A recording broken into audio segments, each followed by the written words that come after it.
Welcome to Bringing IP to Life. I'm Anna from Amanya IP and Amanya Design, and I'm joined by my guests to talk about IP. We're going to hear people's stories of their creativity, business, and entrepreneurship. Intellectual property can be a really dull subject until it becomes personal.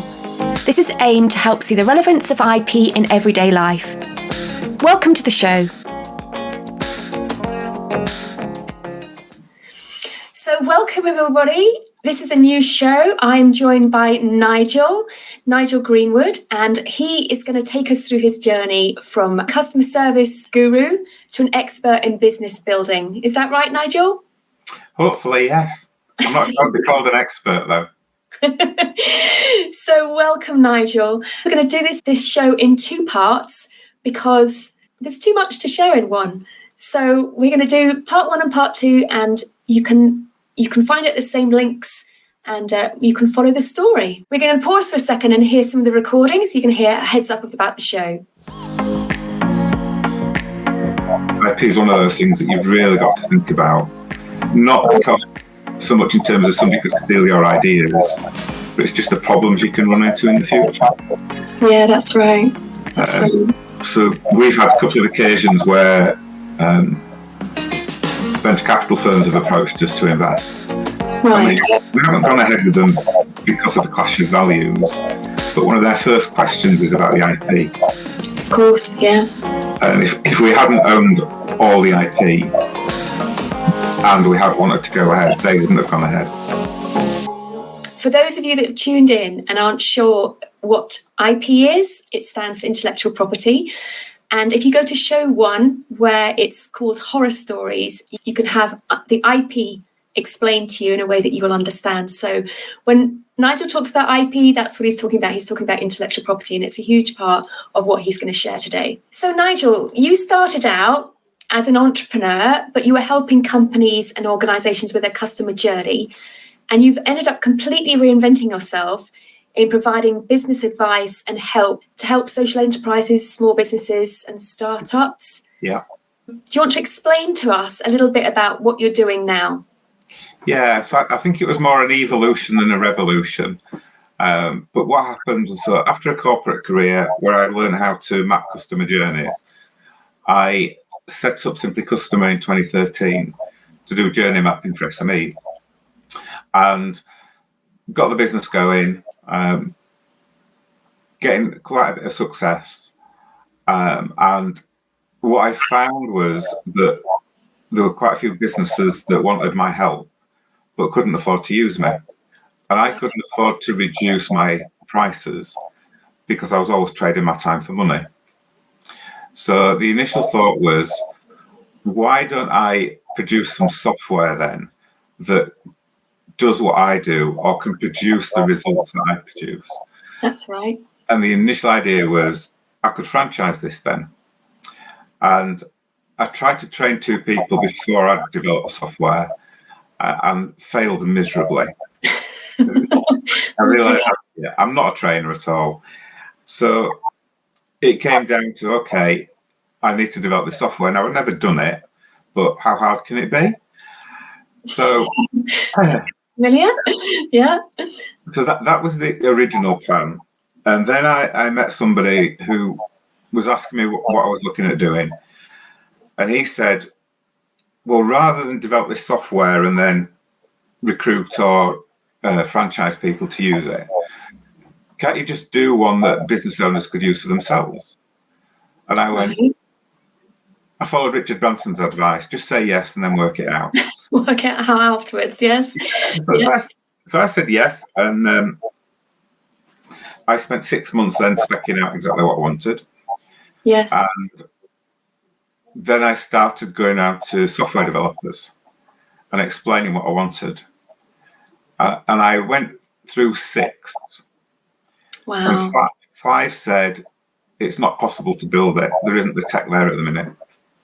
Right. And 1 said, we think we could develop this for you, but it would cost about $500,000. Ouch. Now, I didn't have $500,000. Really? Yeah. But I spoke to somebody and they said, "Oh, we were in the EU at the time. There's an EU scheme called Horizon 2020, Right. and you can get grants from that." Okay. So I looked, and I could have got easily the $500,000, Wow. but you've got to submit it, and it's got to be scored. So I submitted it the first time, got 76%. Okay. And you need 100. I submitted it again, and I got 99%. Oh no! But you need 100. And I paid somebody to submit it the third time, and they got a lower score than I did. Oh, okay. So I thought, this just isn't going to work. Oh gosh! And I actually gave up at that point. It was one of the low points. And then that evening, my phone went, and it was my son-in-law, who was one of the software developers I'd spoken to about a year earlier. Okay. And I can remember the exact conversation. It was, "Oh, hi, Nigel, it's David. Are you still looking at doing that software?" And I went, "No, I've given up." Right. "That's a shame." "Why is it a shame?" He said, "Because I was intrigued. So I spent the last year checking on new technology, keeping myself updated. I've done weekend courses and evening courses, and I think I could do it for you now. Can I have a go?" Wow. And I was just sick of it all by this time. So I said, "Look, I'll send you a little bit of what I've done, and have a go." And the next morning, there was a link to an online prototype, just with 10 questions in, that was the sort of thing I was looking for. So we then had 4 months of me working 14, 15-hour days, creating all the content. Wow. With him building it in his spare time. And we got a prototype. Mm-hmm. And we hadn't thought about IP or anything like that at the time. It was I'd given him some money for it, but we didn't have a contract or anything like that. Right. It's family, so it doesn't matter. Also, in the end, it didn't matter, but it was an interesting conversation. Yes. So we got the prototype out, and it didn't look brilliant. And it was branded Simply Customer Tools, which wasn't the most attractive branding. Right. But we sold one on the first day that was available. I didn't think we'd sell it, but we sold one. I thought, this is great. Excellent. And that was the only one we sold. But then people got interested.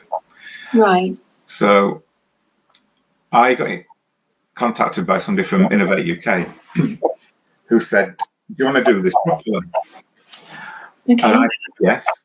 So I got a grant, 50% match funding, to work with Bradford University to build the full version. And I thought, that's great. We'll start from here. All ready to go with the university. Yes. And we hit a problem, and it was an IP problem. So the IP problem was the legal team at the university insisted that they would have a share in the IP with the final product. Yes. Now, I had a different view, as you can imagine. Yes. So we had 4 months of discussion. Wow. And they only caved in when I pointed out one of the terms of the grant was that I had to continue to own all the IP. Right. Yes. So that's how we got it. And what we ended up with was, if you like, the engine of the software. Right. And my son-in-law said, "They've built you a Ferrari engine and I built you a Cortina, and you can't drop a Ferrari engine into a Cortina and expect it to survive." So, okay.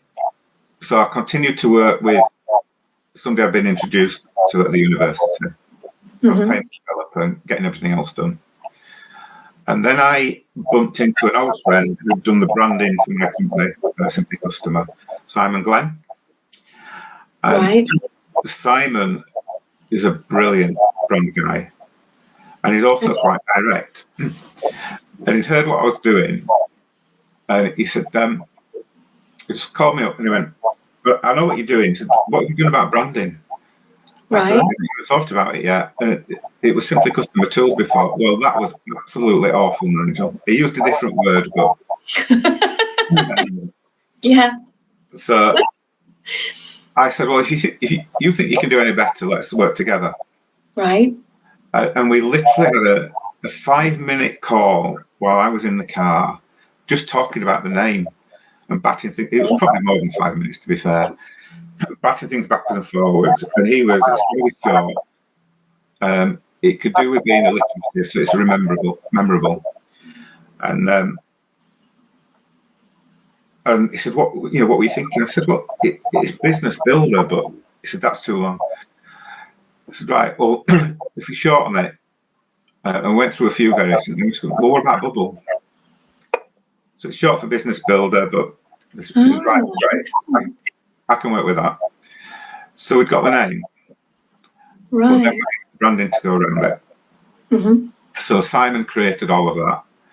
And he's very good. We had a proper contract. And within the contract, I own all the IP. So he's handed that over for me for branding. And we met up at a coffee shop. And he went through sort of 6 ideas that he had. And I just looked at one of them and that's it. Right. And he went, okay, why have you chosen that one? I said, because of the bee. The bee looks like a simple version of Rodin's The Thinker, and that's what I want it to be. Say it again, Nigel. A simple version? A simplified version of Rodin's The Thinker, the statue. Okay, yeah. So that's where we picked that. And we've got all the branding and everything sorted out. Right. But obviously you're not there then, are you?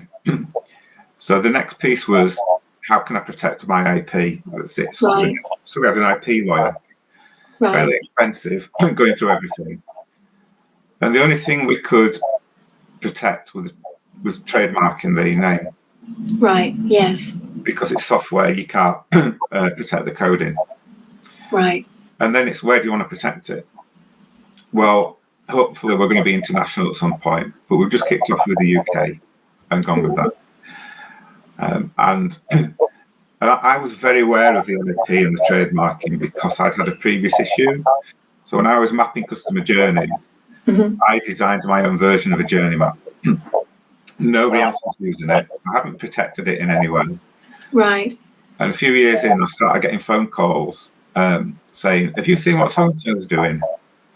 It's similar sort of service to what you offer, but the output looks exactly the same. So I met this person for a coffee and said, just show me what you're doing. And when I looked, I went, you've just stolen my design. Eesh. And they looked a bit embarrassed and said, we didn't do it deliberately, but I'm sure yours inspired, looking at this, I'm sure yours inspired it. What do you want to do about it? Gosh. And I just said, use it, it's fine. I'm quite happy. But it could have caused me an awful lot of issues. Yes. And them a lot of issues. And I think it just shows that IP is one of those things that you've really got to think about. Not because so much in terms of somebody could steal your ideas, but it's just the problems you can run into in the future. Yeah, that's right. That's right. So we've had a couple of occasions where venture capital firms have approached us to invest. Right. We haven't gone ahead with them because of the clash of values, but one of their first questions is about the IP. Of course, yeah. And if we hadn't owned all the IP and we had wanted to go ahead, they wouldn't have gone ahead. Yeah, so that's right. Opportunity. So yeah, really important. Yes. But yeah, so I think it was more an evolution, and it got to the point where it wasn't just about stopping trading my time for money and helping more small businesses. It's become sort of a mission. So yes. There's so many small businesses don't get any advice. And it's just, well, if you can create software, and you've got to put a lot of money into software to start with. But after that, your running costs are quite low. So that means if you can sell lots of it, and we haven't done yet, but we're hoping to, then you can start to make a decent profit, even though you're selling it at a very low cost. And then for me, it's more about the business has to make a difference. It isn't just about making money. As we grow and get profitable, we're going to be donating a proportion of profits to charities that help people start their own business. We want to create that virtuous circle. Oh, that's a good idea. Yeah. And as long as we own the IP, we can do whatever we want with it. We're not restricted in any way. So as long as I'm in charge of the business, whatever I want to do, we can do. So it gives me that freedom to operate, which is really important. Yeah, that's great. And that's it, really. That's the journey so far. That's good. That's good. So Nigel, you mentioned about the you not having formally protected your code, but as I understand it, from a copyright perspective, the fact that you've got it there and it's been in a tangible form, it is actually then able to be, if somebody nicks that off you, you have the opportunity to go after them for it if you so wanted to. So yeah. these things are worth knowing about, aren't they? They are, yeah. We can't patent it. But yeah, and it just as an illustration, we monitor hacking attacks on the website and the software. And there's never been a month, and we're tiny, there's never been a month where we've had less than 600-700 a day. Are you serious? Yeah. Wow. So, what, people trying to hack into your code? People trying to hack into the code. Gosh. So, there's an awful lot of nasty people out there that are trying, and they might not even realise what it is, and it's just automated systems that are trying to do it. But, they're out there, and even for small businesses like us, there's people trying to attack you all the time. So having that peace of mind, plus some really good security around everything. Have you pay for some software that protects your website? Is that what you do? We've got software we've got specialist software that protects it. And then what we've also done we split it across a number of different servers. So if anybody did manage to get in, they would only get a small portion of it, which wouldn't be any good to them anyway. Right. And then what we also do is we're continually developing and changing and improving all the coding and the software. So whatever they want to, if they manage to get some of it, it wouldn't be that useful, and they wouldn't be able to, it'd be out of date pretty quickly. They couldn't produce anything at the level that we can. Wow. So you've had to become an IT expert in all of this, haven't you, Nigel? No, I've just got to know lots of really good people who are very good. Drawn all these experts to help you. Yeah. Yeah. That's it. Yeah. Because if it's all online, it's then a case of, that is where all the expertise is hidden, isn't it? So yeah. Really important. And that's been the biggest part of this. So for anyone who hasn't seen it, Bubul is software that it works like a business advisor. So it asks questions. Mm-hmm. And it looks at the response, and it can work out if it needs to ask another question.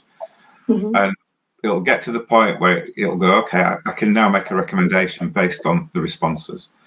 That's so people then get a set of recommendations that are tailored to what they've said. And then the recommendations link to advice pages, so practical, actionable advice. But they're not all from me. So they're from a community of subject matter experts. And I'm delighted to say that you will be one of our experts coming out shortly. Yeah, that's right. And these are people that have been there, done that, bought the T-shirt and worn it out, that want to help small businesses. And they're not looking to make loads of money out of them. They're genuinely looking to help them make a difference. So we're at 70 at the minute. We'll probably be over 100 in the next few months. Yes. So, and it's just building that community. So share, Nigel, what the kind of topics that people are giving advice over. Share, because it's wide ranging in it. So give some idea so people know. Yeah. So we've got business planning, business strategy, all types of marketing, all social media channels. How to improve lead conversion, how to improve customer retention, recruiting people, all aspects of that, all aspects of HR. We're introducing a health and wellbeing one. So looking at stress in the workplace, that's one that the people who've used it have asked for. We're introducing trying to get to net zero. And that was a really interesting one. We don't have many experts on that. The way that I tend to find experts is quite often people come to me. Right. But for an area like that, I had to reach out to people and say, this is, I want to add this. Right. Would you be interested in coming on board? And I spoke to 3 or 4, and the message I got from each of them was, it's very complicated, Nigel. Right. There's a lot to do. And my view is there might be a lot to do, but it's a journey, it's not a destination. Right. And it's about everything in life, isn't it? Just make a start, take a few steps. So we actually created that section. Right. By ignoring the experts and just saying, you know what, here's some practical things. Have you done this? Have you tried this? You can just get on with this. And there's lots of government websites and other organisations' websites that can give you a lot more information as well. So we point to them. Right. So that was quite a different one. But typically we rely on getting the right people as experts on board. And quickly spot the wrong ones. So we've got a decent bunch. Yeah, well, I was looking at it earlier on today, and you've got so many people from so many walks of life and so many, specialisms that are coming in, and you think, oh my goodness, there's so much. And when you're a small business, you can get totally overwhelmed with how many things you need to think about, what you need to do, things that you need to do be legal, and you can just get totally overwhelmed. So it's just having it all in one place with people that can advise and give you the pointers is just excellent. It's really excellent. Thank you. If you'd like to know more about intellectual property or IP, check out the Amanya IP website at www.amanyaipcourses.com. Courses vary from general basic understanding about IP for adults, young people and students, through to professional courses and courses for the USA market.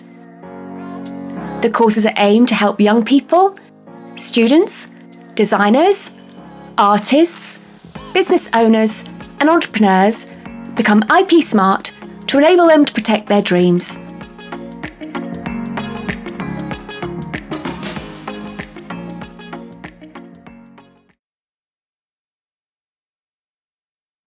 In this end of this part 1 session, because we're going to split this into 2, Nigel, I wanted to ask you, what would you like to share with the listeners and the viewers about IP that you've learned from your journey? What's your takeaways for people that, from an IP perspective, what would you like to share with them? I think quite often when you're busy building a business or creating a product or service, IP is not something that's front of mind. You're that caught up in the creative piece. And it might just seem like, oh, it's a box I need to tick, or it doesn't apply to me because I'm tiny. But all the big businesses out there started as tiny businesses. That's right. They're incredibly precious about their IP. So if you look at Coca-Cola or Disney or lots of companies out there, and there's a reason for that, because they've put a lot of time, effort and money into creating something that's theirs, and they don't want unscrupulous people to benefit from it. It doesn't matter how big your business is, all that time and effort and money and thought you put into creating something, if you don't also protect the IP, then you risk losing it all through no fault of your own, except you should have looked at what can you protect and protected it as you can. It's a bit like, since I was 13, I've wanted to own an Aston Martin. Okay. And if you get to that point where you can afford the car of your dreams, yes, you're not going to just have third-party fire and theft insurance, are you? You're going to have fully comprehensive insurance. No, that's right. That's right. Because it's worth that much. Yeah. Well, something that you create, might not have a monetary value at the moment, but it's the heart and soul value that it has. Yeah, that's right. Everything, it represents lots of stuff about you and everything you put into it. So it's even more important to make sure that's protected. Yeah. And I think that the sad stories, I hear about is those people that haven't protected it and then find further down the line that, somebody else has run with their idea and it's no longer something that they can protect, or they've done things wrong and they actually can't protect it from a legal perspective. And you just, knowing about these things, it's all that hard work and all that blood, sweat and tears that goes into it that you want to know actually at the end of the day it's going to be protectable. Like all the time, effort and money you've put in, you want to know that somebody can't just run with everything that you've done. I mean, and it's scary, isn't it? I remember reading about Ed Sheeran. He spent so many years in court. That's right. Fighting because people have claimed he's copied their stuff, but he's saying he isn't. And he's that paranoid about it now. They video all the songwriting process and recording process. That's right. And he probably never thought he'd have to do that when he was busking on the street corner, but he's created something, well, lots of things, and he's really focused on protecting them. And can you imagine that? If you put so much time and effort and money into building a business, that's right, but you don't protect it, and then you're just enjoying the fruits of your success, and everything's going great. Bang! Yeah, you've lost it all. Yeah, that would just be the biggest kick in the teeth ever. Yeah, that's right. That's right. Yeah, you don't want to think about that. It would just be an awful situation to be in, wouldn't it? It would, yeah.